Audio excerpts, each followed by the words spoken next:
পায়ের ভিতরটাই কাবাব হয়ে যাচ্ছে। Hello and welcome to my channel go go goal. আমি আরেকটা নতুন ট্রিপে বেরিয়েছি এবং এই মুহূর্তে আমি আছি দিল্লিতে। তবে দিল্লি বেড়াতে আসিনি, আমি অ্যাকচুয়ালি যাব হিমাচলে। বাট আমার বাস, ভলভো বাস, সেটা সন্ধেবেলা 7টা নাগাদ, এবং আমি এখানে সকাল 8টার সময় পৌঁছে গেছি ফ্লাইটে। সো সারাদিন কিছু করার নেই, তাই ভাবলাম একটু ঘুরি। অ্যান্ড আমি 2006 থেকে 7 এক বছর দিল্লিতে ছিলাম। সো সেই নস্টালজিয়াগুলোকে আবার ফিরে পাই। সেই জন্যই আগে আমি আমার দাদার কাছে গেলাম, যার সাথে থাকতাম 1 বছর, টিপাই দাদা। তো লাকিলি টিপাই দাদা ইজ আ ফটো জার্নালিস্ট। তো আজকে সকালে টিপাই দাদার কোনো অ্যাসাইনমেন্ট নেই, তো আমাকে বললো যে ঠিক আছে, তুই আর রোদ্দুরে এমনি ঘুরবি কেন, আমি তোকে যতটা সম্ভব ঘুরিয়ে দিচ্ছি। তো সবার আগে আমরা এসেছি উগ্রসেনকে বাউলিতে। এখানে কিছুক্ষণ বসে তারপরে কনট প্লেস চলে যাব। ওখানে কেভেন্টার্সে মিল্কশেক খাবো এরপরে।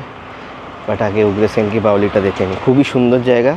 আমি যখন এখানে থাকতাম, এই সিপি এরিয়ার আশেপাশেই থাকতাম, তো যখনই সময় পেতাম টুকটুক করে হাঁটতে হাঁটতে এখানটায় চলে আসতাম, অনেকক্ষণ বসে থাকতাম। যাকে যাই ভেতরে।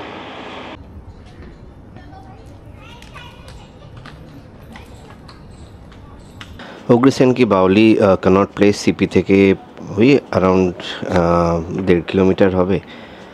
আর এখানে এসে বসে থাকতে খুবই ভালো লাগে, যে কোনো সময় আসা যায়। আমার মনে হয় এটা বিকেল 5টা অবধি খোলা থাকে। এখানে ঢুকলে এত পিস, এত শান্তি বোঝাই যায় না যে বাইরে এত পলিউশন, হর্ন, ট্রাফিক, সব কিছু। সো হ্যাঁ, এখানে এসে বসে থাকতে, এবং জায়গাটা তো সত্যি খুব সুন্দর আর্কিটেকচারালি। তো সত্যি খুব ভালো লাগে এখানে বসে থাকতে। আর উগ্রসেনকি বাউলির একটা খুব বিখ্যাত ছবি আছে, রঘুরাইয়ের তোলা।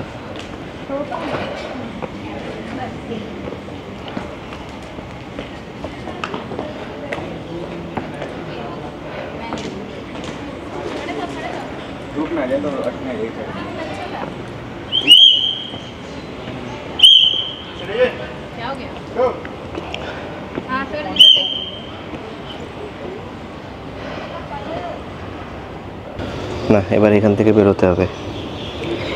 এখান থেকে বেরিয়ে সিপি যাব, কনট প্লেসে কেভেন্টার্স বলে একটা দোকান আছে, সেখান থেকে মিল্কশেক খাবো। তখন তত টাকা থাকতো না, তাই টাকা জমিয়ে মাঝে মধ্যে হয়তো 2-3 মাসে একবার করে ওখানে চকলেট মিল্কশেকটা খেতাম। আজকেও ইচ্ছে আছে চকলেট মিল্কশেক খাবার, এবং ভালোই লাগবে। এত গরম এখানে 38-39 ডিগ্রি।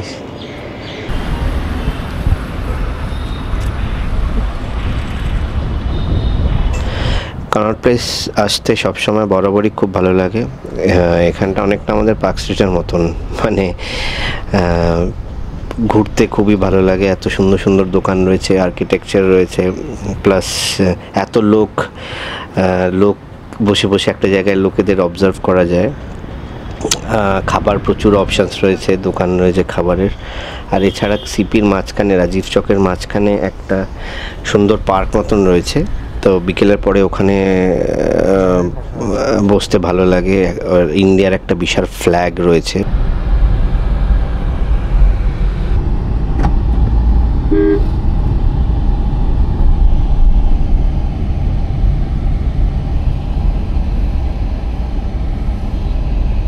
আমি এখন ক্যানট প্লেসে চলে এসেছি, ক্যাভেন্টার্সে বিখ্যাত শেক খেতে। দেখি এখানে কি ফ্লেভার পাওয়া যায়।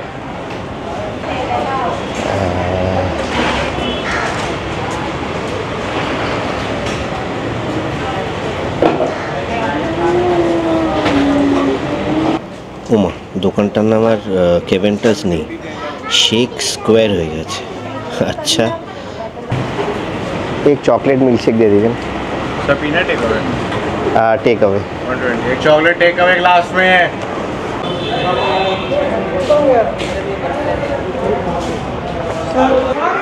हाँ, गरम दिनेर मध्य खूब भालो लागছে এটা খেতে।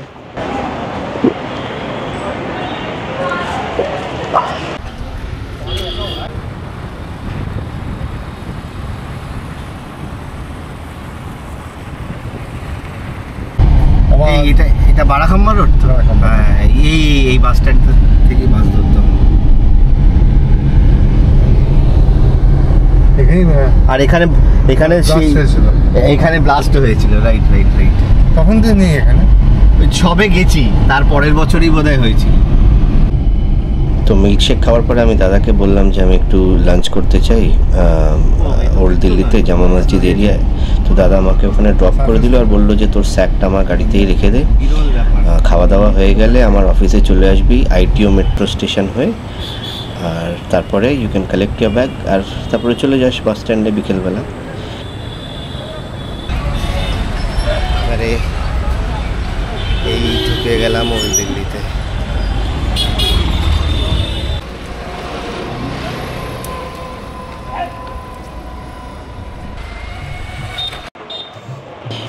এই জামা মসজিদ এরিয়াতে হাঁটতে আমার বরাবরই ভালো লাগে, বিকজ এখানে এত ক্যারেক্টার্স, এত কিছু হচ্ছে সারাক্ষণ, এত বিজি এরিয়া, এবং সবথেকে বড় ব্যাপার হচ্ছে এখানে ভালো ভালো খাবার পাওয়া যায় এবং দোকানগুলোতে উঁকি মারতেই, মানে খাবারের দোকানে উঁকি মারতেই সবসময় ভালো লাগে। এইটা হলো জামা মসজিদের গেট নাম্বার 1। এইবারে এই গেট নাম্বার 1-এর ঠিক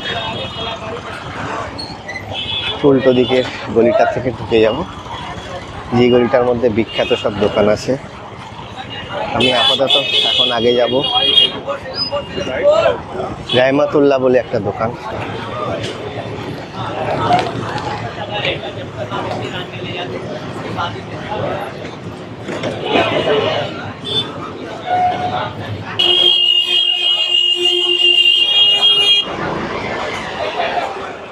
জিভে জল। কোথায়? এই তো রাহমাতুল্লাহ।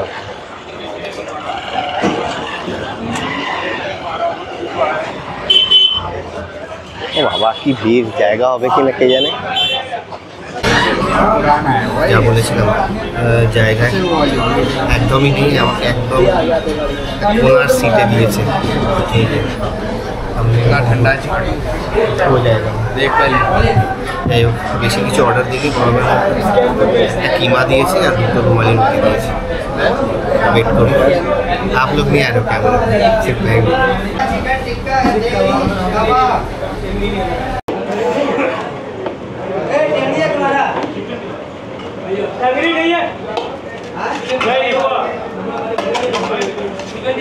रुमाली रुमाली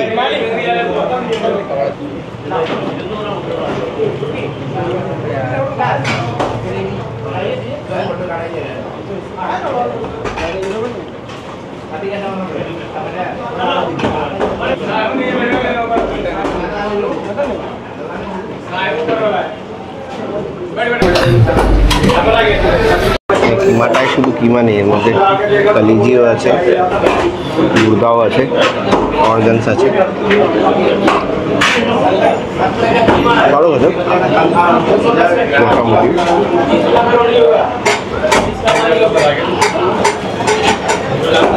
সঙ্গে একটা কোল্ড ড্রিঙ্ক নিশ্চয়ই লাগবে, नाले এটা হয়ে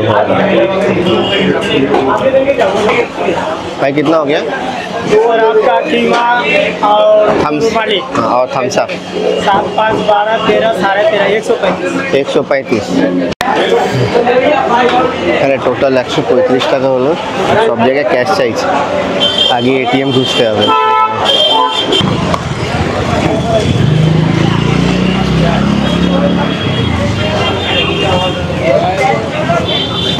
আর কি খাওয়া যায় এখানে? বেশি কিছু খাইনি, একটা রুমালি রুটি আর একটু কিমা, যাতে অন্য জায়গায় কিছু টেস্ট করতে পারি।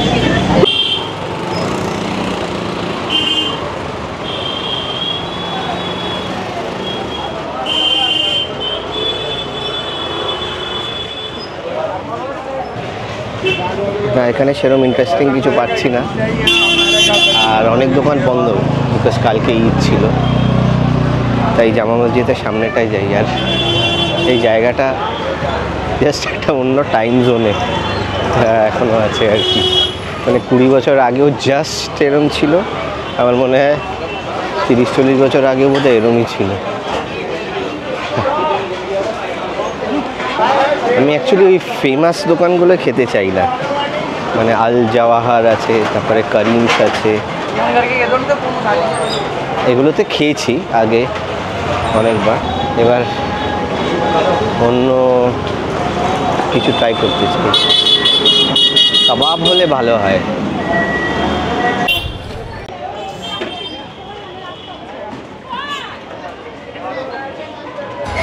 আরে ভাই, দিল্লি স্টিক্সে কাবাব পাওয়া যাচ্ছে না, এটাও কি সম্ভব? কিন্তু কাবাব আমি খাবই, খেয়েই ছাড়বো। সামনে একটা কাবাবের দোকান খোলা আছে মনে হচ্ছে, লালু কাবাবি।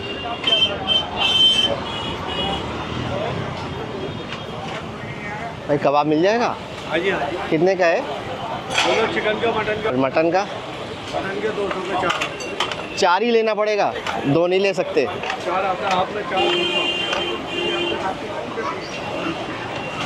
ठीक है, आप 2 पैक कर दोगे? 2 अभी खा लें, हो जाएगा वो? ठीक है, पावा जावे उसी भीतरे।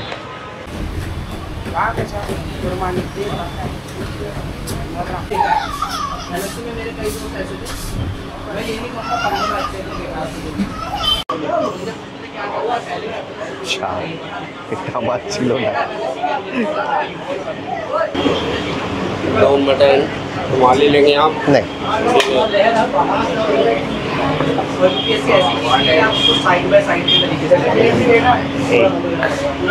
কাবাবে আবার ঝোল দিয়েছে। ও না, ঝোল না, সরি, মাখন। ও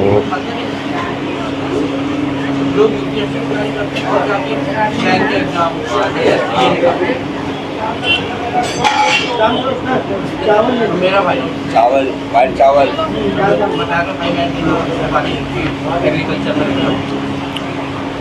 সফট,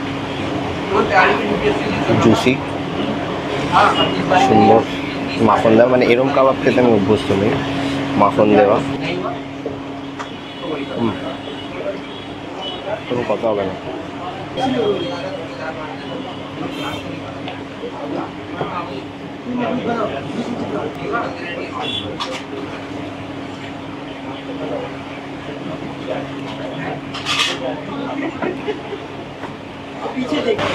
এখানে কাবাব খাওয়া হয়ে গেছে, এবার एटीएम যেতে ही হবে। कैश नहीं है यहाँ पे, तो हर जगह कैश चाहिए ना।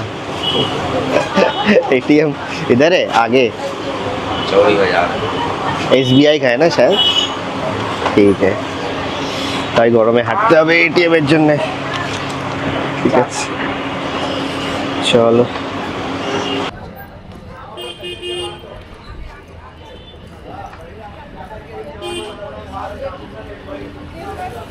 আমি বিশ্বাসই করতে পারছি না এই চাউড়ি বাজারের এই রাস্তাটা, যেটা মেট্রো স্টেশনে যায়।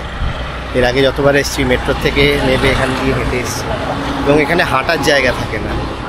আজকে ঈদের পরের দিন বলে এরম অবস্থা।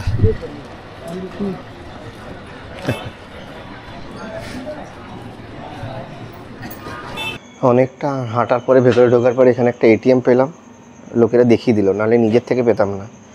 কিন্তু এখানেও টাকা নেই, এই দেখুন এরকম জায়গাটা,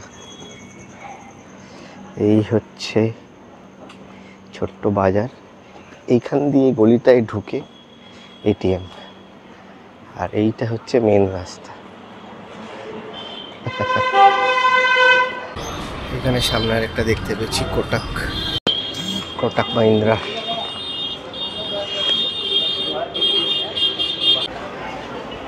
ভেতর থেকে সিকিউরিটি হাত নিয়ে নিল, টাকা নেই, কি করা যায়?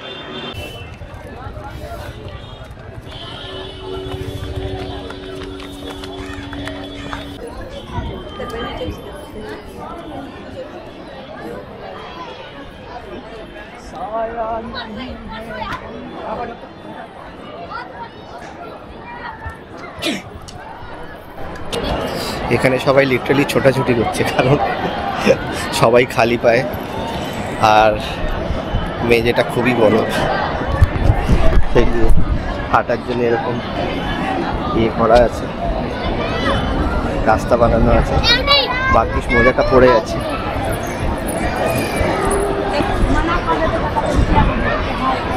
দেখছি মিনারে ওঠার জন্য টিকিট আছে এখানে 70 টাকা করে, এটা আমি কোনোদিন এর আগে করিনি, দেখি উপরে যদি যাওয়া যায়।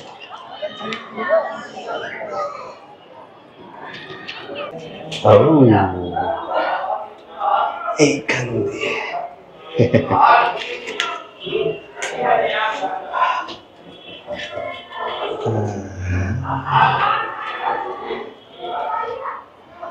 চল, কোথায় রে? ও বাবা, ও ওয়াও,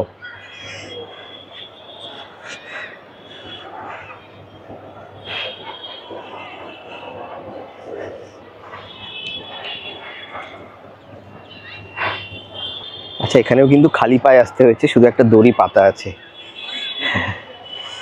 সেটাও বেশ গরম, বাট তাও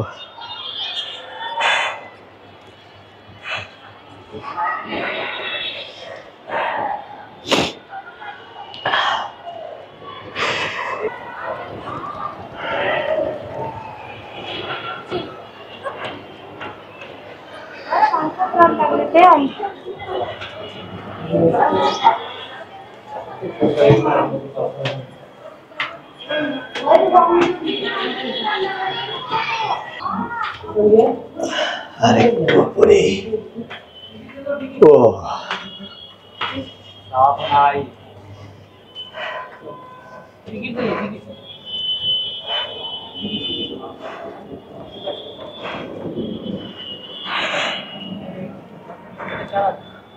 তো এখানে আবার টিকিট দেখাতে হবে। নিচে জুতো রাখলো 20 রুপিয়া, এখানে ব্যাগ রাখলো 20 রুপিয়া। ঠিক আছে, ইটস ওয়ার্থ দ্য 20 রুপিয়াস। ওয়াও, আমি ভিউ অনেকবার এসেছি জামা মসজিদে, বাট এই ভিউটা কোনোদিন পাইনি, এখানে উঠিও নি। সামনে রেড ফোর্টও দেখা যাচ্ছে, এই যেখানে রেড ফোর্ট।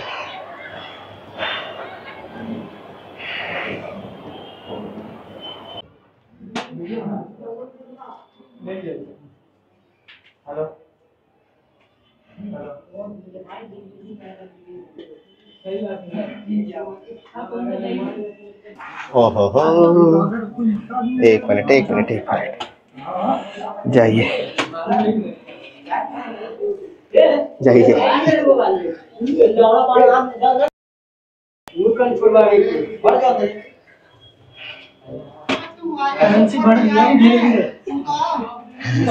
पास करा जाएगा, ये सीरियस से धीरे कहने मतलब ये कैमरा बने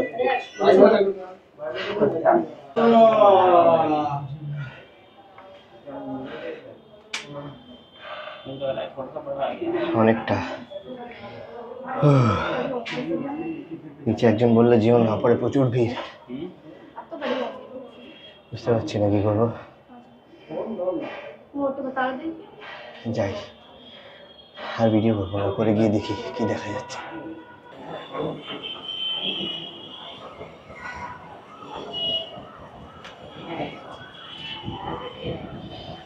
উপরে পৌঁছলাম, খুবই ছোট্ট জায়গা এবং ওখানটা রিস্কি, পেছনে সিঁড়ির জায়গাটা এরকম ফাঁক রয়েছে, ফার্স্ট স্লিপ করলে নিচে পড়ে যাবে এরকম।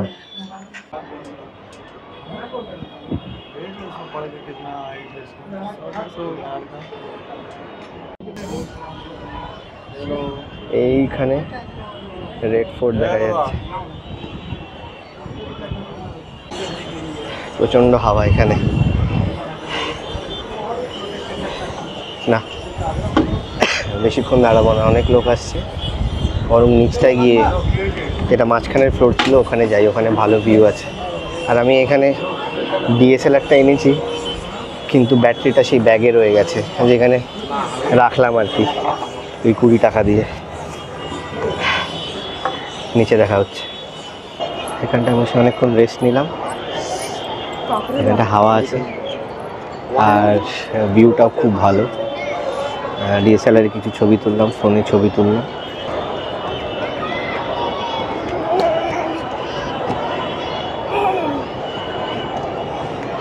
এখানে আমাকে একজন বললো যে, মানে জামা মসজিদে ঢোকার আগে, যে এই উল্টো দিকে একটা এইখানটায় মিনার ক্যাফে বলে একটা ক্যাফে আছে, সেখান থেকে নাকি জামা মসজিদের ভালো ভিউ পাওয়া যায়,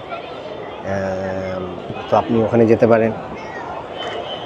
তো আমি বললাম ঠিক আছে যাব, বাট ওটা খোলে 4:30, তার আগে আমি ভেতরে ঢুকে এসেছি এবং মিনারে উঠে সব ভিউ দেখে ফেলেছি, ফলে ওই ক্যাফেটাতে আর যাওয়ার দরকার নেই।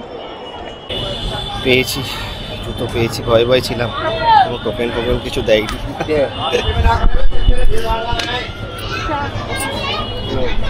বাবা রে, জুতোর ভেতরটাও কি গরম, ও পায়ের ভেতরটাই কাবাব হয়ে যাচ্ছে। थोड़ा सा तेल लगा के दे, हल्के हल्के हाथ से लगाना, या धूप में बैठ के लगाना, या रात को सोते समय लगाना। कोई शिकायत नहीं करना, ना कोई कपड़ा बांधना। ঠিক কলকাতায় মেট্রোয় যেরকম হয় এখানেও তাই হচ্ছে। নামছি তো, একেবারে সুন্দর ঠান্ডা হাওয়া, বাইরে 43 ডিগ্রি।